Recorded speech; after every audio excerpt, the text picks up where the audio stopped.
voltando, então, agora ao segundo bloco daquele bate-papo muito interessante que vocês viram que eu iniciei sobre a parte econômica lá no outro vídeo. E aqui, então, vamos continuar a conversa com o Renato Vieira, que ele é especialista em marketing, ele é doutor em comunicação social, professor universitário, consultor empresarial, e ele vai falar dessa parte, desse aspecto do marketing e o comportamento do consumidor, para o nosso tema, que é baixa demanda e sobrevivência nos negócios. É com você, Renato. Bom, obrigado pelo convite, né? É sempre bom a gente estar junto, né? Porque a conversa entre amigos sempre flui de uma forma mais agradável. Com certeza. Nós temos aí uma associação muito forte, né, entre economia e marketing. Acho que a gente precisa voltar um pouquinho no tempo, mas não muito, né, para não ficar extenso demais. Lembrar que vamos dizer, o conceito básico de marketing ele surge em períodos justamente onde existe um problema de produção, ou seja, de superprodução, e um mercado que não estava comprando exatamente aquilo que era produzido. Então, como resolver essa questão de superprodução e como fazer com que os consumidores consumissem aqueles produtos de uma forma um pouco mais programada, vamos dizer assim, né? Um pouco melhor distribuída.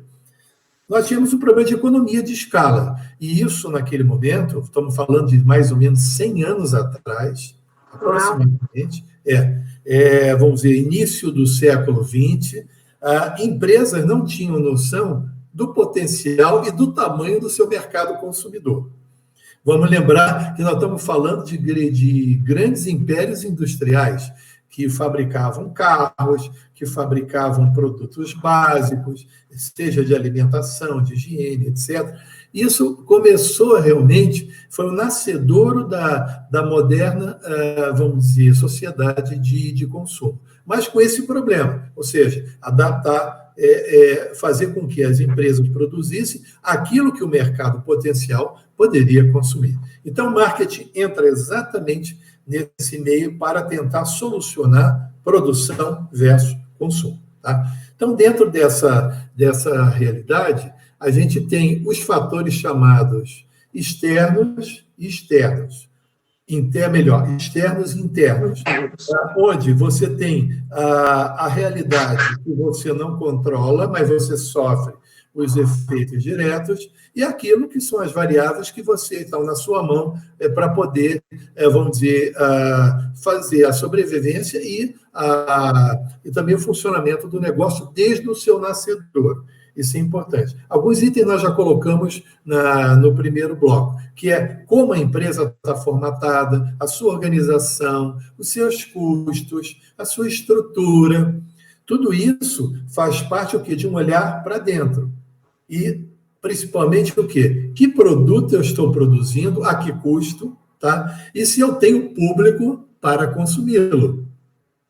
Eu sei que isso também evolui para a noção de segmentação. Mas se eu estou falando, por exemplo, de produtos populares, eu não posso oferecer um produto que seja de tal forma inacessível que aquele grupo que eu elegi como prováveis consumidores não tenham condições para comprá-lo, porque está caro demais em relação ao seu padrão de vida. Tá? Agora, tendo esse lado estrutural interno, ou seja, como a empresa funciona, o que eu produzo em termos de produto ou serviço, a que preço, que qualidade, o que eu espero de resultado para continuar tendo, vamos dizer, um resultado satisfatório, não só sobreviver, mas continuar fazendo aquilo que eu faço, e também colocá-lo algum tipo de inovação para acompanhar os movimentos do mercado, eu vou ter algo também importante nesse ambiente de marketing, que são as variáveis não controláveis. E aí entra as questões legais, as decisões econômicas, vamos dizer, nós tivemos agora uma questão sanitária. Então, tudo isso vai se somando e faz com que tenha um rol relativamente grande, né, de variáveis que vão influenciar no meu negócio e eu tenho que interagir. Eu não tenho controle sobre eles, mas eu sofro diretamente os efeitos e tenho que adaptar o meu negócio para essa realidade. E se eu estou pensando em montar um novo negócio, eu também tenho que olhar para esse conjunto de variáveis que vai fazer com que eu tenha, vamos dizer, maiores cuidados na elaboração daquilo que eu pretendo oferecer, como também a maneira como eu vou desenvolver. Tivemos agora, nesse momento, por exemplo, a questão das entregas, né, os serviços delivery, com uma ascensão muito forte. Não que eles não estivessem presentes anteriormente, mas os serviços à distância tomaram uma forma tão veloz, porque as pessoas não estavam mais na rua, não estavam indo aos pontos de venda. Tudo isso fazia parte o quê? De um conjunto de medidas sanitárias que eram determinadas pelos respectivos governos, sejam eles municipais, estaduais ou normas de governo federal, não é? Que faziam com que todas as empresas tivessem que se adaptar a essa nova realidade. Até mesmo padrões de higiene dentro das próprias empresas. Como o funcionário deve se comportar. Layout nas empresas também mudou, né? O layout, a questão também do home office, rodízio de funcionário, né? Distanciamento das mesas, máscara, elevador, quantas pessoas por elevador, né? Foram várias mudanças, né, que a empresa teve que fazer. Uma pergunta, Renato, desculpa, não sei se eu estou te interrompendo, se você quiser. Não, por favor. A questão, então, o ambiente externo e o ambiente interno. Então, o empresário, ele tem que olhar para os dois ambientes. Tem um que é mais importante que o outro nesse momento para a sobrevivência? Eu diria que a questão interna, ela tem que assumir, nesse momento, uma importância maior, que eu estou falando numa circunstância na qual nós estamos vivendo, ou seja, onde a demanda caiu muito, né? Então, eu tenho que me voltar para dentro, porque os fatores externos, eu não vou conseguir gerenciá-los. Eu não tenho realmente autonomia, eu não tenho como mudá-lo, né? Porque são decisões que independem da empresa. Agora, por outro lado, eu tenho que me voltar para dentro, porque eu tenho que adaptar o meu negócio a essa realidade. Então, se eu estou tendo, por exemplo, baixa demanda, eu tenho que ver formas de como é que eu vou fazer, tá, para aumentar essa demanda que momentaneamente ou caiu muito ou simplesmente desapareceu. Eu vejo o caso, por exemplo, do ramo de restaurante, com o qual eu tenho uma maior familiaridade. As pessoas estavam, vamos dizer, consumindo esse serviço, buscando as alternativas que estavam ao lado do seu trabalho, principalmente. E alguns bairros que misturam, vamos dizer, empresas e residências, você tem aquele público que está ali, vamos dizer, no entorno, né? Eu diria que áreas residenciais passaram ao quê? A demandar serviços à distância. Então, esses serviços precisavam ser entregues. E muitos deles eram ou consumidos no ponto de venda, não é? Ou, minimamente, você tinha algum tipo de entrega. Minimamente. Hoje, a participação inverteu. Minimamente no ponto de venda e mais por meio de entregas. Então, isso teve que ser estruturado para poder o quê? À distância, eu conseguir ter, pelo menos, algum tipo de receita, não é? E, ao mesmo tempo, mudar a minha maneira de operar. Sim, até ampliar, né? Assim, quantos quilômetros do restaurante você atende para as entregas, né? Para conseguir captar outros bairros, né? Aumentar aí o seu número de possíveis clientes nesse momento. Clientes. Mas isso não se aplica apenas, eu citei o caso do restaurante, mas também... Mas para todos. Para todos. Eu diria que, conversando, inclusive, com pessoas conhecidas, me falaram sobre comércio de vizinhança. Tem alguns comércios, principalmente em bairros mais afastados, onde você não tem, vamos dizer, não é tão acessível à rede de supermercado. Então, são mercados menores, às vezes até vendas. Então, elas tiveram que se adaptar para o sistema de entrega, porque você vai criar facilidade. Você tem que lembrar o seguinte, que a pessoa está dentro de casa, mas ela está consumindo. Principalmente produtos básicos, de higiene e tudo. Então, a partir de uma lista que ela normalmente já compraria, né? de itens, a entrega sendo feita na residência, até porque algumas pessoas, em função da idade, por estar em grupo de risco, etc., não podiam se locomover com tanta frequência, não podiam se expor. Então, foram montados sistemas de entrega que não eram habituais, vamos dizer, durante o período de maior normalidade. Agora, o que sinaliza isso? Que isso, além de você atingir o consumidor aonde ele está, okay? É uma forma de eu interagir com a realidade. Eu não vou brigar com ela. Eu entendo a realidade e vou me adaptar ou à realidade do produto ou do meu serviço para essa nova formulação.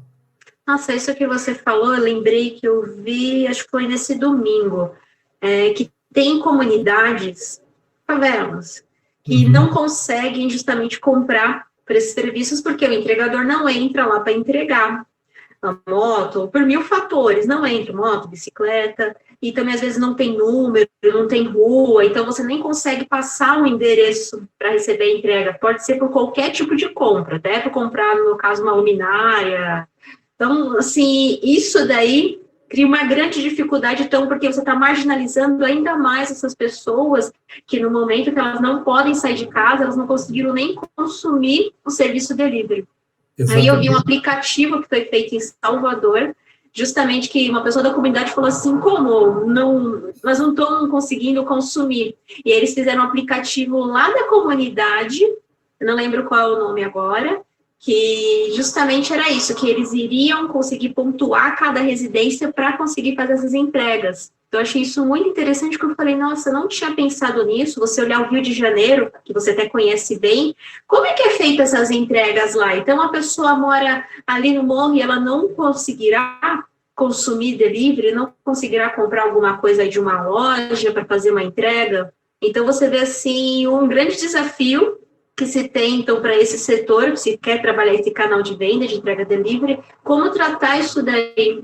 Então, achei uma solução muito bacana, que foi feito um software para aquela comunidade, mas poderia ser ampliar isso, que é até uma questão de dignidade, da pessoa ter um endereço ali, um número, uma rua, e conseguir ali essa entrega, né? Essa realidade, principalmente nos bairros, nós temos que lembrar que em cidades grandes, como Rio de Janeiro, como São Paulo, quer dizer, grandes centros urbanos, de uma forma geral, poderia ser também Salvador, Belo Horizonte, você tem grandes contingentes populacionais.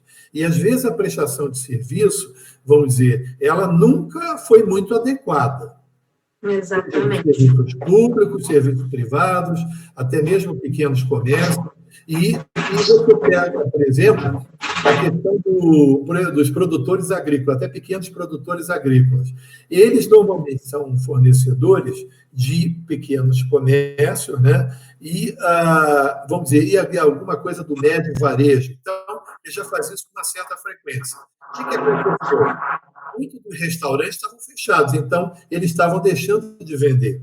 Então, de manhã cedo, é comum os restaurantes terem abastecido, né? Principalmente por esses pequenos produtores. A saída para poder desovar toda essa produção e ter alguma renda durante esse período foi atingir os condomínios. Que bacana. Por meio, exatamente, montaram serviços delivery, mas um delivery, vamos dizer que mediante pedidos. Então, a família, vamos dizer, já consumia determinado tipo de produto, e esses produtos frescos podiam ser de vários tipos, né? Então, eles montavam cestas que eram entregues semanalmente. Então, em vez de você ir à feira, que também houve uma queda também grande, né, na frequência em função da possibilidade de contágio, passaram a entregar em condomínios.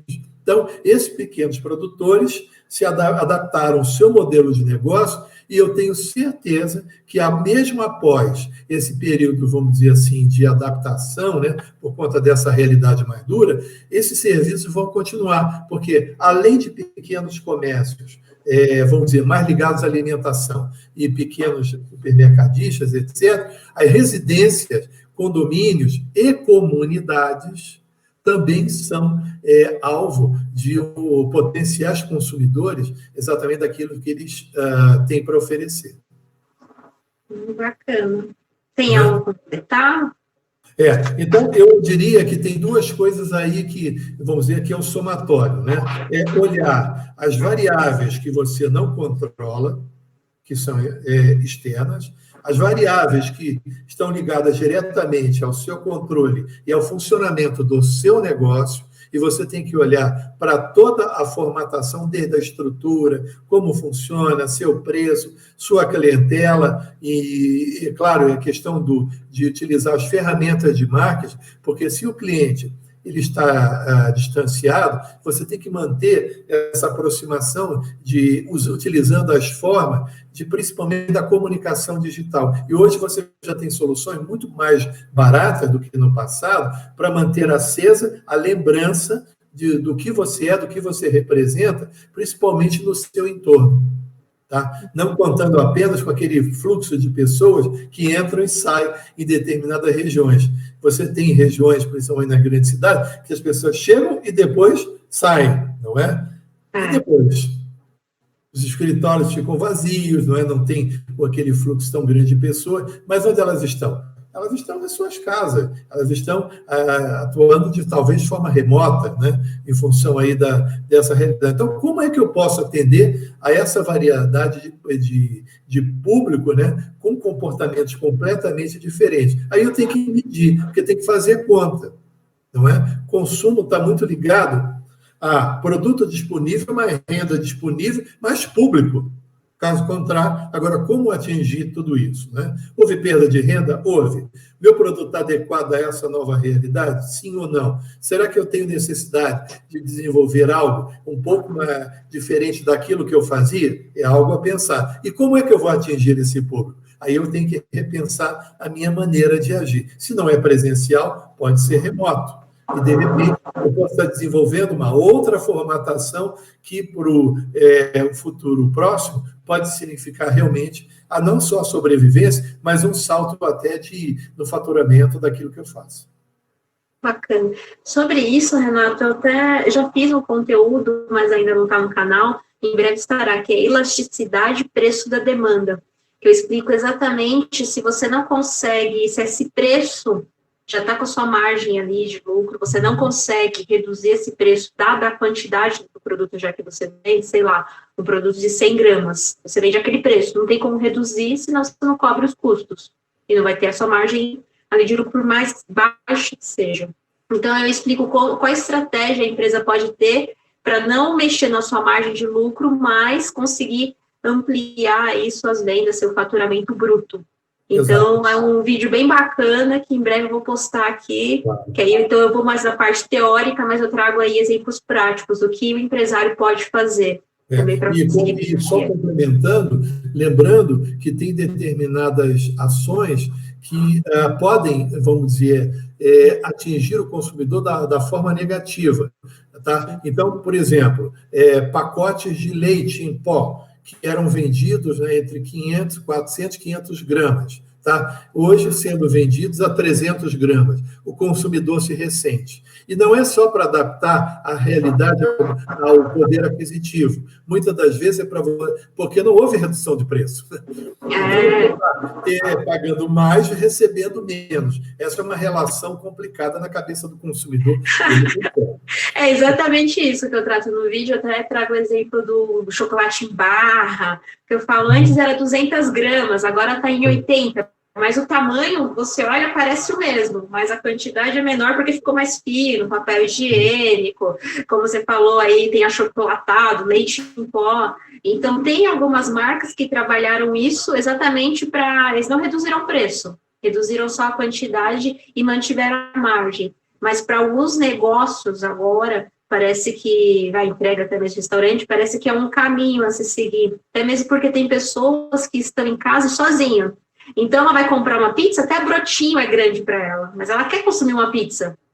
Então, pensar em quantidades diferentes, com uma taxa de entrega que seja acessível nesse momento. Eu diria que o fornecimento, por exemplo, de ovos já foi superado, porque as caixas de ovos hoje você tem de 13, de 30, de 20, de 12 e de 4 ovos, o que para uma família extremamente pequena ou pessoa solteira se adapta bem para a realidade de consumo dela. Sim, exatamente. Então, esse aí é um caminho interessante, porque tem que se observar isso, tanto as pessoas que são solteiras, né, Sim, então o vinho também tem aquelas garrafinhas menores, né? No aniversário da minha sogra, nós compramos um kit de vinhos tudo pequenininho, que eu falei assim, ela consegue tomar um tranquilo, porque dá uma dó, às vezes, de você abrir uma garrafa, né, sozinho.